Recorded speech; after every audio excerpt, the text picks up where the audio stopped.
दोस्तों हाल ही में मैंने वश लेवल 2 नामक फिल्म देखा है जो कि एक गुजराती हॉरर सुपरनैचुरल फिल्म है और इस फिल्म को कृष्णदेव याग्निक डायरेक्ट करे हैं। ये फिल्म 2023 में आई वश फिल्म की डायरेक्ट सीक्वल है, यानी कि यहाँ की कहानी ठीक 12 साल बाद शुरू होती है एज कम्पेयर टू वश मूवी। अब इस फिल्म को फुली समझने के लिए आपको वश फिल्म को देखना होगा या फिर आप मेरी एक्सप्लेनेशन चेकआउट कर सकते हैं, जिसका लिंक मैं डिस्क्रिप्शन और कमेंट दोनों में डाल दूंगा। फिलहाल आज की वीडियो में हम वश लेवल 2 फिल्म की कहानी को जानने वाले हैं, की एक छोटी सी रिव्यू भी करने वाले हैं और मैंने वीडियो के अंदर चैप्टर्स डाल दिए हैं ताकि आप डिफरेंट सेक्शंस ऑफ वीडियोस में इजीली नेविगेट कर सकें। मोreover ये फिल्म आज ही रिलीज हुई है तो इसकी कोई फोटोज अवेलेबल नहीं है और मैं फिल्म को थिएटर में सिर्फ एक बार देखा हूं, तो अगर कुछ डिटेल्स मेरे से मिस होती है क्योंकि मैं आज ही इस वीडियो को बना रहा हूं जो कि आप तक कल पहुंचेगी, तो हाँ, मुझे उसके लिए माफ कीजिएगा। So now with that said, let's roll the intro.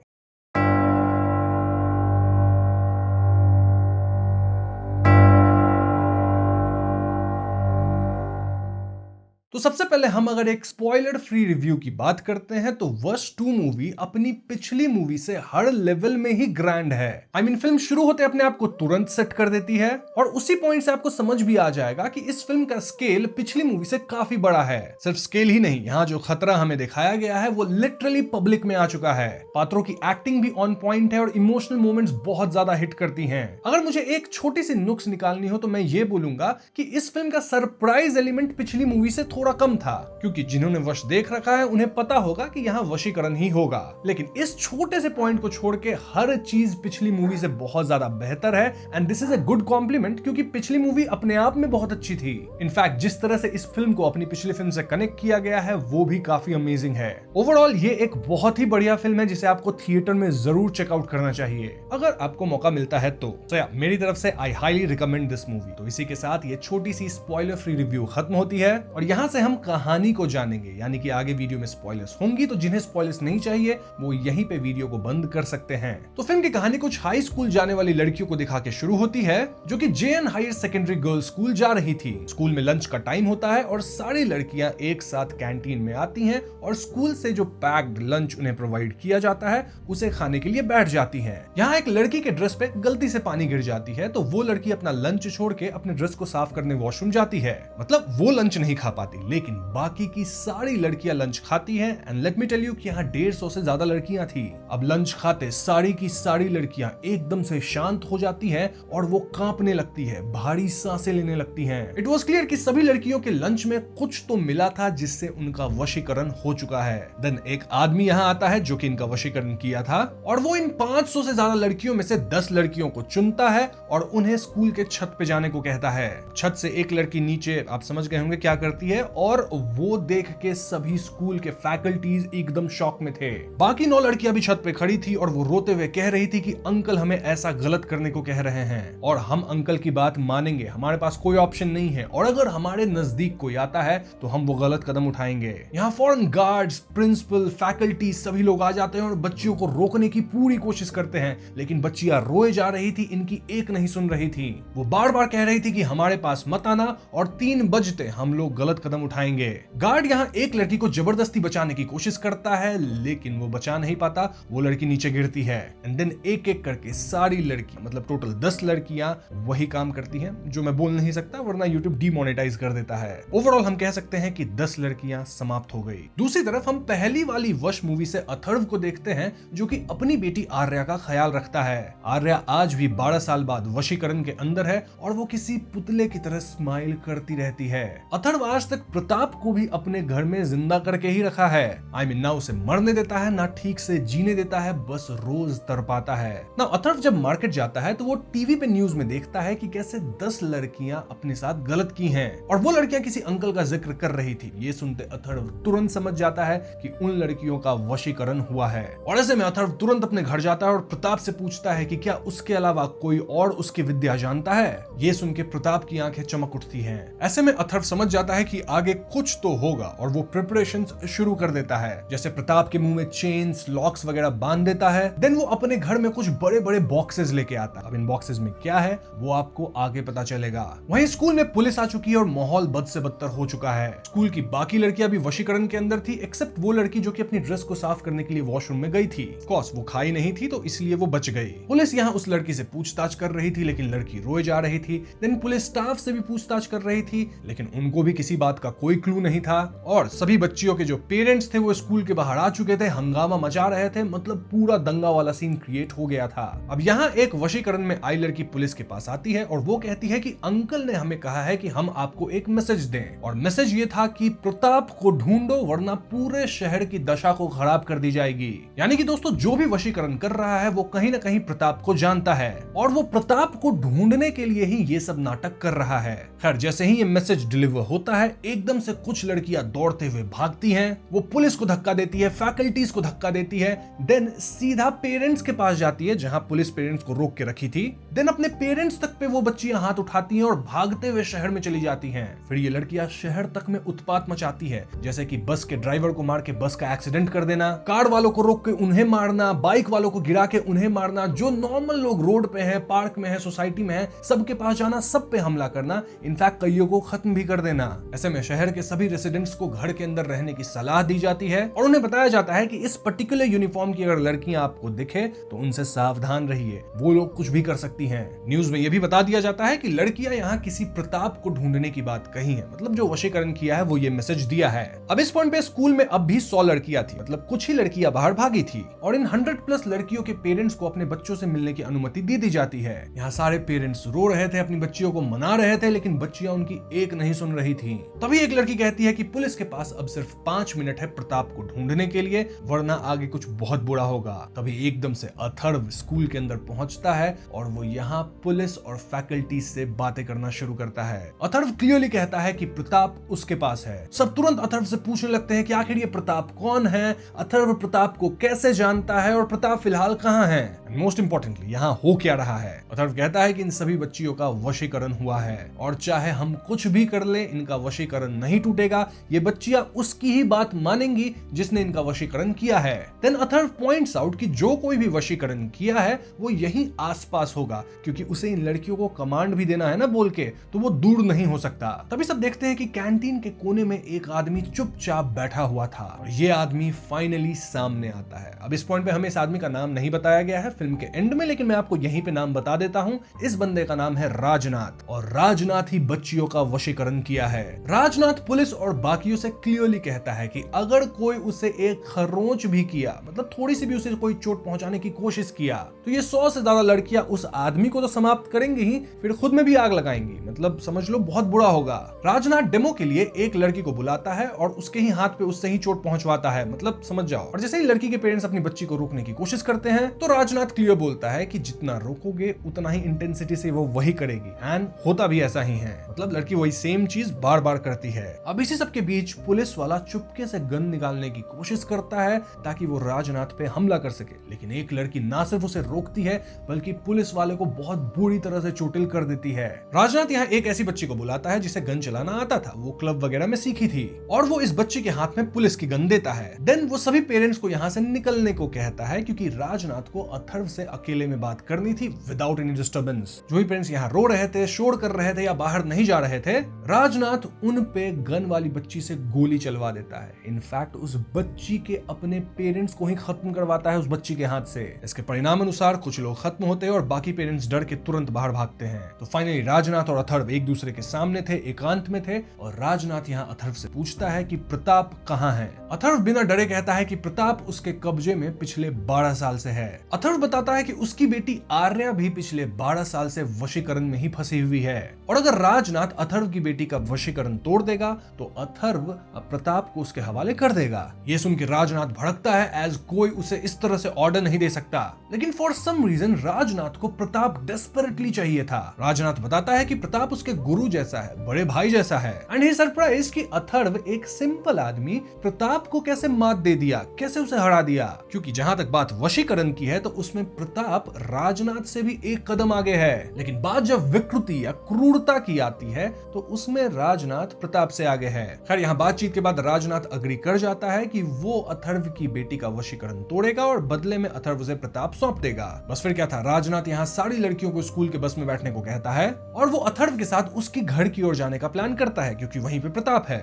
Meanwhile वो प्रिंसिपल मैडम से कहता है कि बस का जुगाड़ करवाओ, मीडिया को संभालो, पेरेंट्स को संभालो, कोई भी मेरे पीछे आने नहीं चाहिए। राजनाथ वाज लाइक कि मुझे पता है बस में ट्रैकर है, तुम लोग मुझे लोकेट कर लोगे, लेकिन सिर्फ ट्रैक ही करना, पीछे मत आना, क्योंकि अगर पीछे आए तो इन बच्चियों की जान मेरे हाथ में है। तो इसके बाद सारी बच्चियां देन अथर्व और राजनाथ बस में जाने लगते हैं और यहाँ अथर्व और राजनाथ के बीच कुछ बातें होती हैं जो कि काफी इंटरेस्टिंग है। मैं आपको एक एक करके पॉइंट वाइज बताता हूँ। तो सबसे पहला सवाल ये था कि राजनाथ 12 साल बाद प्रताप को ढूंढने क्यों आया है। दरअसल इनिशियली जब प्रताप गायब हुआ था तो राजनाथ उसको कॉल करता था, लेकिन प्रताप फोन नहीं उठाता था। राजनाथ प्रताप के घर नहीं जा सकता था क्योंकि प्रताप के घर पे उसकी वशीकरण वाली लड़कियां होंगी जो कि उस पर हमला कर देंगी अगर वो घर में घुसा। लेकिन कुछ समय बाद राजनाथ प्रताप के घर पे गया और वो पाया कि प्रताप तो वहां है नहीं, साथ ही उसकी वशीकरण वाली लड़कियां भी नहीं है। ऐसे में राजनाथ को लगा कि प्रताप किसी तरह की सिद्धि पाने गया होगा। इनफैक्ट इससे पहले भी प्रताप सिद्धि पाने के लिए एक बार कहीं बाहर गया था, जिसके लिए वो 2.5 साल तक एक ही जगह पे बैठ के तप किया था। तो हाँ, ऐसा ही कुछ करने के लिए शायद प्रताप गया होगा। ये सोच के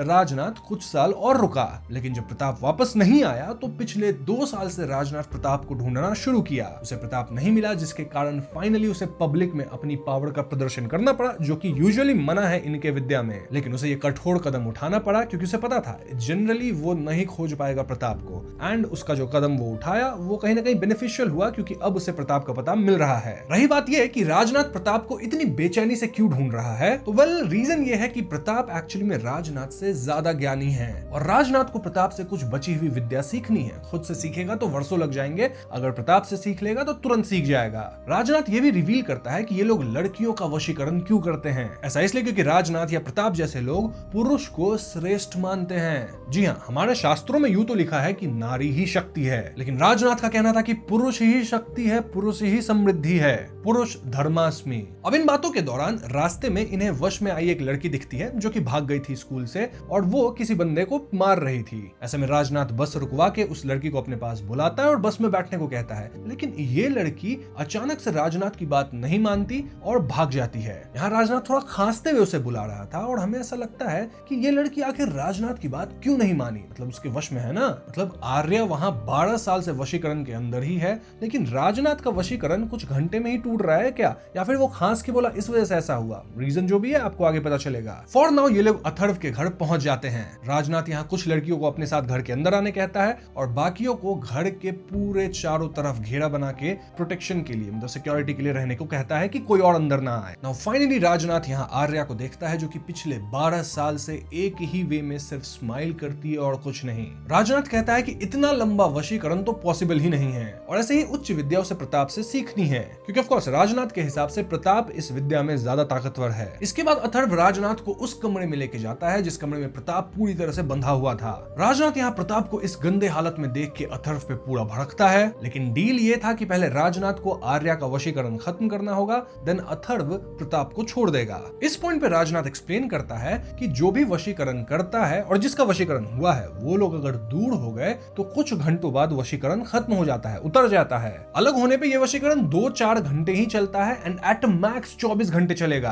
तभी तो रास्ते में एक लड़की जो कि वशीकरण में थी लेकिन तुरंत से वो अपने होश में आ गई और राजनाथ की बात नहीं मानी क्योंकि वो राजनाथ से दूर थी, शहर के अंदर थी और ऐसे में उसका वशीकरण टूट गया। अब प्रताप का वशीकरण भले राजनाथ से स्ट्रॉन्ग हो सकता है, लेकिन फिर भी 12 साल तक तो नहीं चल सकता। ऐसा सिर्फ इसलिए हो सकता है क्योंकि अथर्व किसी न किसी तरह से प्रताप के ऋण के अंदर है। ऋण बोले तो किसी तरह का उधार है अथर्व पे प्रताप का। तो जैसे ही अथर्व अपना ऋण या उधार चुकता करेगा, आर्या का वशीकरण टूट जाएगा। अब अथर्व के सर पे प्रताप का कोई उधार तो था नहीं, लेकिन फिर अथर्व याद करता है कि पिछली मूवी के अंदर वो प्रताप से 10 रुपए की चाय पी लिया था, मतलब प्रताप ही चाय के लिए 10 रुपए पे किया था। तो अब अथर्व को प्रताप को ये 10 रुपए वापस करने होंगे, 10 ही रुपए वापस करने होंगे। 500 के नोट आप नहीं दे सकते, 11 रुपए नहीं दे सकते, एग्जैक्ट 10 रुपीज। बस फिर क्या था, अथर्व यहाँ अपनी बेटी को नीचे लाता है, फिर घर में 10 रुपए ढूंढता है और इस 10 रुपए को देके वो प्रताप के हाथ में डाल देता है, उसे जगा के। अब तक प्रताप सो रहा था क्योंकि उसे खाना पीना मिलता नहीं, बेहोश रहता है। तो हाँ, अथर्व के सर पे जो उधार था 10 रुपए का वो कहीं ना कहीं खत्म हो गया है। प्रताप भी होश में आ गया है और अब राजनाथ कहता है अथर्व से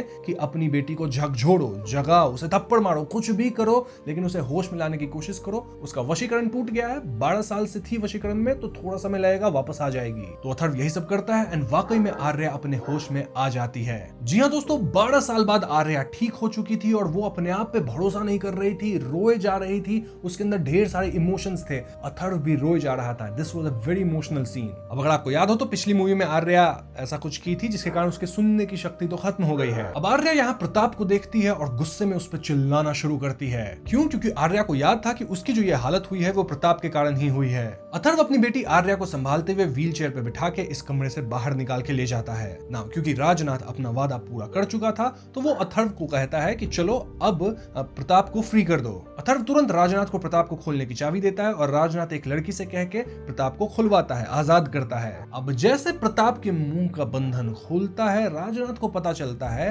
एक्चुअली में अथर्व ने तो प्रताप के जिह्वा को ही काट दिया है। पिछली मूवी में ही हमने इस चीज को देख लिया था कि अथर्व ये काम किया था और कहीं ना कहीं अथर्व ये चीज छुपा रहा था राजनाथ से, क्योंकि बिना टंग के तो प्रताप किसी काम का ही नहीं रहा। राजनाथ उससे विद्या सीख ही नहीं सकता, क्योंकि इस विद्या का सबसे स्ट्रॉन्ग पॉइंट यही है कि आपको बोलना पड़ता है, कमांड देना पड़ता है, मंत्र भी शायद बोलना पड़ता होगा। तो हाँ, राजनाथ के लिए प्रताप अब किसी काम का ही नहीं है और राजनाथ को खुद से विद्या सीखने के लिए तो वर्षों लग जाएंगी। प्रताप अगर ठीक होता, उसके पास उसकी जीभ होती, तो वो शायद राजनाथ को तुरंत सिखा देता, लेकिन अब प्रताप सिखाने के काबिल ही नहीं है। इन शॉर्ट यहाँ अथर्व गेम खेल गया, मतलब वो राजनाथ का इस्तेमाल करके अपनी बेटी को वशीकरण से तो निकलवा ही लिया, लेकिन बदले में उसे बिना काम का एक प्रताप सौंप दिया जिससे कुछ होगा नहीं। राजनाथ के साथ छल हो चुका था। इससे राजनाथ भड़कता है और वो अथर्व और आर्या दोनों पे हमला कर देता है। राजनाथ कहता है कि वो बाकी लड़कियों की मदद से आर्या को यहाँ से ले जाएगा और अथर्व को जिंदगी भर तड़पाएगा, ठीक वैसे जिस तरह से अथर्व ने प्रताप को तड़पाया है।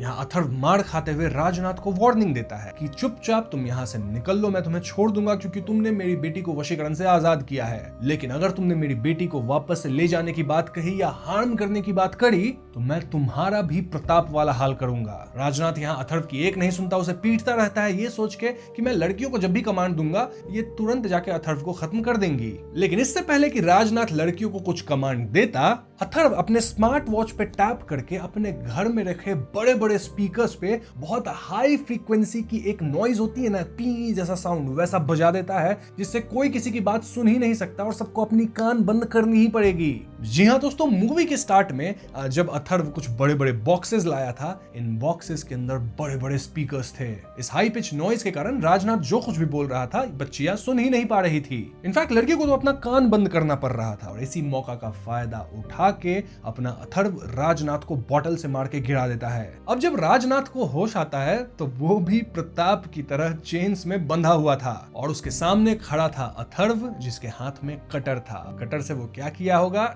जीभ काट दिया होगा और ये हमें दिखाया नहीं जाता, बट साउंड आती है, हम समझ जाते हैं यही किया। तो हाँ, अथर्व के कब्जे में अब राजनाथ भी है और प्रताप भी है। अथर्व एक बार फिर से जीत गया ना। राजनाथ के कब्जे में जो बच्चियां थी वो कुछ ही घंटे बाद खुद ब खुद नॉर्मल हो गई, क्योंकि वशीकरण 2-4 घंटे ही चलता है, एट मैक्स 24 घंटे, और इनके पेरेंट्स का तो कोई रन रहा नहीं होगा राजनाथ के ऊपर, तो वो लंबा तो नहीं चलेगा। Basically everything was under control. इसके बाद हमें अगले दिन का सीन दिखाया जाता है जब पुलिस वाला आता है, साथ ही जो प्रिंसिपल मैडम थी वो भी आती है अथर्व से मिलने। अथर्व उनसे गुजारिश करता है कि इन दोनों पापियों को यहीं रहने दो क्योंकि ये लोग राक्षस हैं और लॉ जो है वो इनके साथ जस्टिस नहीं करेगा, मैक्सिमम जेल में डाल देगा, लेकिन मैं इनके साथ हर दिन रहूंगा, इन्हें मरने नहीं दूंगा, इन्हें जीने भी नहीं दूंगा, बहुत तरपाऊंगा। पुलिस और प्रिंसिपल उसकी बात मान लेते हैं और वो लोग यहाँ से निकल जाते हैं। मतलब कि राजनाथ और प्रताप अथर्व के साथ ही रहेंगे, पल पल तड़पेंगे। मूवी के फाइनल सीन में हम आर्या को जूस पीते देखते हैं। इट वाज क्लियर कि वो रिकवर कर रही है और उसे देख के अथर्व बहुत ज्यादा खुश था।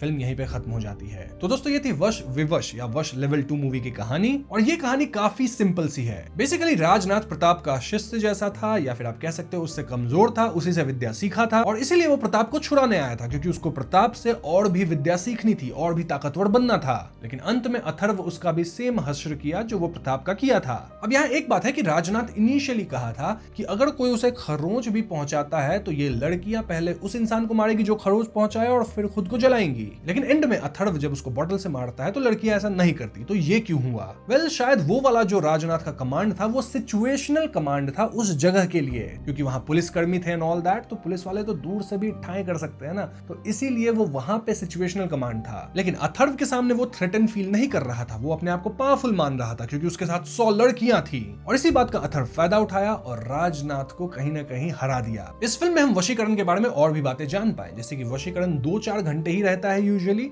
लेकिन 24 घंटे तक भी चल सकता है, बट उससे ज्यादा नहीं। 12 साल आर्या का इसलिए चल गया क्योंकि अथर्व एक छोटे से ऋण में, कर्ज में था प्रताप से। ये कर्ज था चाय पिलाने के मात्र 10 रुपए। कर्ज खत्म होते आर्या वापस अपने होश में आ गई and things will be normal. अगर इस मूवी की थर्ड पार्ट आती है तो वहां तक आर्या ठीक हो गई होगी एंड आई एम होपिंग कि वो भी अब इस लड़ाई में शामिल होगी, मतलब जो भी अगली पार्ट में बड़ा विलन आएगा। एक और बात यह कि इस फिल्म के अंदर भी वशीकरण कुछ खिला के ही हुआ था। यहाँ एग्जैक्ट नहीं बताया गया क्या खिला के, लेकिन बच्चियों का जो लंच था उसमें ही किसी एलिमेंट में या सारे एलिमेंट में कुछ तो मिला था जिससे वशीकरण हुआ। अब देखना यह है कि आगे इस फ्रेंचाइजी में क्या होता है। मैं होप करता हूं वश 3 मूवी भी जल्दी आए, क्योंकि वश 3 के अंदर चीजें और बड़ी होंगी, कोई और नया बंदा आएगा, और हाँ, शैतान 2 भी मुझे लगता है अब जल्दी आ जाएगी इस फिल्म को कॉपी करके। जो भी हो, मैंने यहाँ पूरी फिल्म को एक्सप्लेन कर दिया है। अगर आपके मन में कोई डाउट है तो आप मुझसे पूछ सकते हैं, और अगर मुझसे कुछ डिटेल मिस हुई है तो यूजुअली इस तरह की जो मूवीज होती हैं जो सेम डे आती है और मैं एक दिन के अंदर एक्सप्लेन करता हूं, उसमें कुछ डिटेल्स मिस होती ही हैं, क्योंकि मैं एक बार सिर्फ मूवी थिएटर में देखता हूं और पूरी स्टोरी याद करके, कैरेक्टर्स के नेम याद करके आपको बताता हूं। और ये रिकॉर्डिंग मैं सेम डे शाम तक कर भी देता हूं, स्क्रिप्ट, रिकॉर्डिंग, एवरीथिंग, फिर एडिट होते होते नेक्स्ट डे तक आप तक पहुंचती है। तो हाँ, अगेन, अगर कुछ डिटेल मिस हुई तो मुझे माफ कीजिएगा। वही वीडियो पसंद आई हो तो इसे लाइक और शेयर करें, साथ ही चैनल पे नए हैं तो हमें सब्सक्राइब भी कीजिएगा, क्योंकि हम अपने चैनल पे ऐसे वीडियोस लाते रहते हैं। पीस।